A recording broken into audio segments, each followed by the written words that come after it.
That was a good Dr. Nate Boney. Once again, he'll be keeping you up to date with all your scores and sports stories from over the weekend. Got a guest in studio with me right now, chilling to my left, my man, my man, BC Brian Crawford, man. Slam Magazine, what's up, brother? What's good, man? How you doing?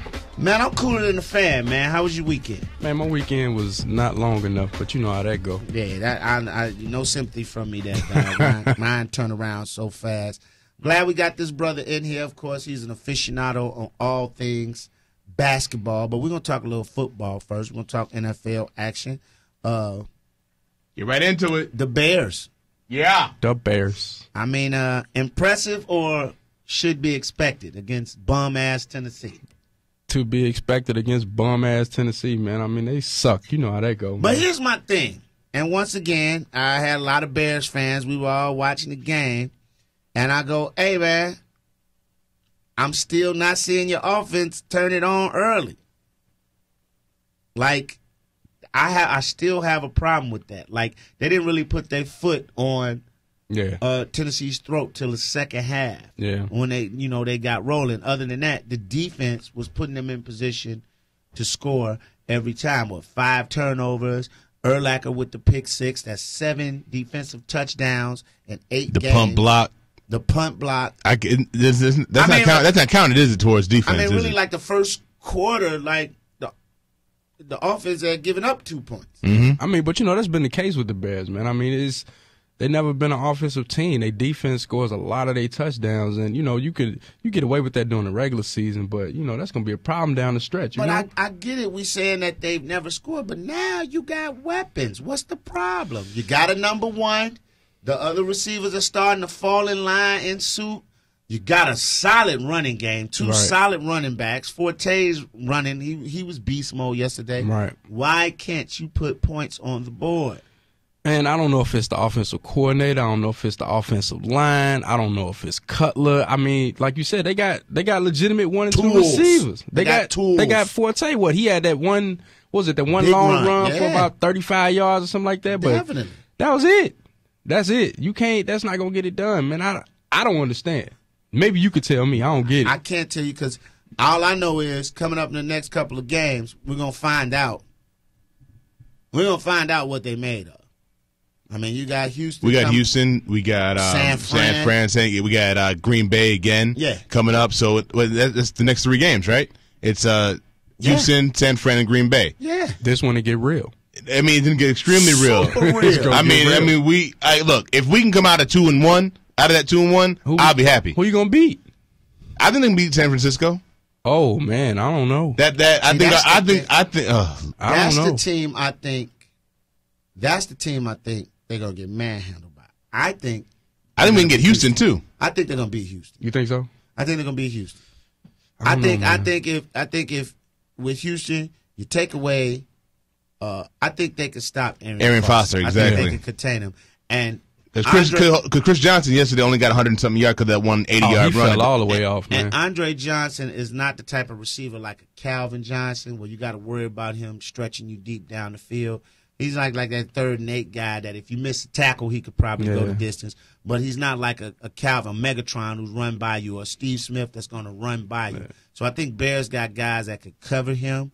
But Tillman. Yeah, because he catch everything. He catch a lot of stuff over the middle too. But once again, it's going to take the offense to get started early against that Texans defense. Can they score a touchdown? If they can't go into halftime down 14-3.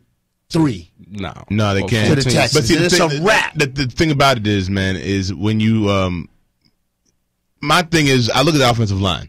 You know, and I think Jay is still holding on to the ball too long, which then goes back to what you're saying, Brian. Could it be the offensive coordinator? I don't think they were calling the right play sometimes. When you see the offensive line struggling, it got to be quick slants. But the offensive line struggles every week. Look, it's going to have to come to a thing where I can't keep protecting you. Earn your money, man. Get your ass out there and block. Like, I didn't pay this guy to throw slants. Right. I paid him to, at some point in time, take shots downfield. Because that deep pass to Brandon Marshall was pretty. That bad boy was pretty. But we don't get that often enough. You know what I'm saying? They don't do it.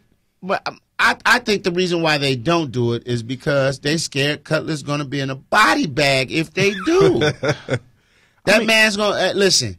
Listen, when a team like Tennessee is getting pressure, there's something like I hope next year they just address offensive line and defense. But they've been doing the offensive line for we can't draft. We've been drafting terrible offensive linemen. Bums.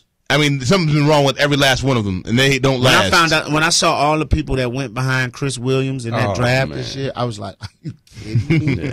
Ray Rice, right? Deshaun Jackson, yep. Like these all, even though Deshaun's having a subpar year after signing his new money deal, but I see all the people that went behind Chris Williams. I'm like, why did you draft this guy? Like, there's only been a few locks at the offensive lineman spot that I've seen. That was long when he came out. Yeah. Even Andre Smith has been somewhat of a bust. He hasn't been the stud that he was at Alabama. But Buddy was so big, man. He was fat. So tall. He had man titties. Yeah. When he did his little workout with his shirt off, Rick Ross was like, man, this is somebody worse than me. Right, boy. He looked like a bag of money for real. He looked like a Ziploc bag full of cake batter. Just chocolate cake batter. Chocolate cake batter. Ziploc bag. That he ate. Yeah. With his bare hands. Now, so what do the Bears need to do? What do the Bears need to do to I guess over the next 3 weeks against the next 3 teams, what do you need to see from the Bears to make you feel a little bit better about them going on? Because I feel like they're going to make the playoffs this year. You're 7-1. The only way that this doesn't happen, I think they can win the division. Well, they should. They should win the North. Yes, they should. Unless a major collapse happens, right? They should win the North. But we had this same conversation about the Bears every single year, though. Do we? Yeah, I think we do. I don't think we've. Well, last year we did, but then Jay Cutler got hurt. Went down. But still, you're not going to tell me last year the conversation. This year, you actually listen. This year, Bears fans actually believe. Last year, because Brandon Marshall, they could have said they believed the Bears gonna make a deep playoff run, but in your heart, you didn't really believe that. That was your heart speaking. Right. It wasn't your mind. This year, if the Bears get into the playoffs, you feel like you have a team that could get you to the Super Bowl. Let me ask you this: the Atlanta Falcons, they're 8-0 now. Do you believe in them yet? No. Why not? The reason why I don't. Is it because of the past playoff? I mean, all that's great. All that's great. You guys are showing. You beat Dallas. Not impressed. Right. Now, I think the Cow Bums are just that. Cow Bums. Week before, you beat who? And your 8 wins.